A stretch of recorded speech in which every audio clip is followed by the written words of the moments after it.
Hello mga kuya and mga ate. In this video, isi-share ko sa inyo ang 7 online jobs na pwede mong simulan as a beginner at hindi kailangan ng college degree. Make sure na tapusin mo tong video na to kasi isi-share ko sa inyo kung paano nyo matututunan ang mga skills na to in the end. Tara! First on our list is freelance writer. Kung may talent ka sa storytelling and passion for writing, perfect sa ito. You can make $15 to $40 per hour or more by writing blog posts, articles, YouTube content, and others. You can check platforms like Upwork, Fiverr, and freelancer.com to get started. Next, we have graphic designer. Kung ikaw ay isang creative na tao and having an eye for designing, para sa ito. Pwede ka mag-create ng logos, social media graphics, t-shirt designs, and more for potential clients. Next is social media manager. Maraming business ang kailangan ng tulong on managing their social media presence. Kung may talent ka sa pag-create ng content and engaging with followers, malamang okay na okay sa ito. Yung ibang social media managers na kilala ko ay kumikita ng $14 to $35 per hour. You can check platforms like Upwork, LinkedIn, and Fiverr to get jobs. Next is transcriptionist. Ang gagawin mo lang dito is makikinig ka ng mga audio recordings and itatype mo. Ang kailangan mo lang dito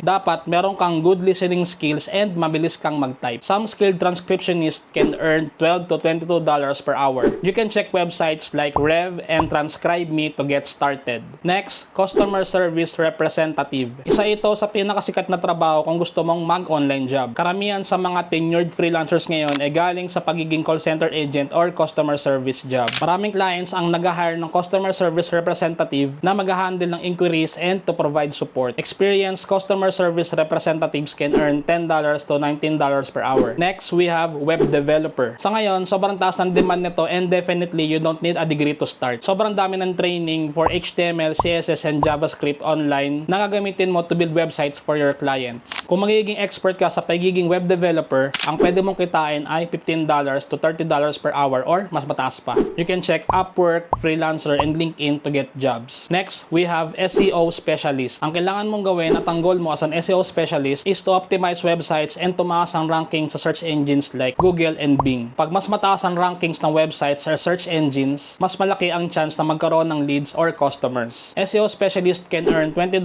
to $30 or more depending sa knowledge and experience. You can find SEO jobs on LinkedIn and Upwork. So ngayon, saan ka pwede kumuha ng training? Of course, you can check YouTube and type mo yung napili mong skill plus full tutorial. Then may kita mo yung mga videos na related doon sa gusto mo. Kung gusto mo naman ng free training with certificates, you can check idownloadcoupon.com. Sobrang dami ng free training from Udemy dito and sure ang certificate. Check nyo lang tong website na to everyday kasi nag-post sila ng free courses araw-araw. And that's it for this video. Kung nagustuhan mo tong video na to, like and subscribe ka naman. I-comment mo na rin sa baba. Salamat, Koya. Thanks for watching mga Koya and see you on the next video.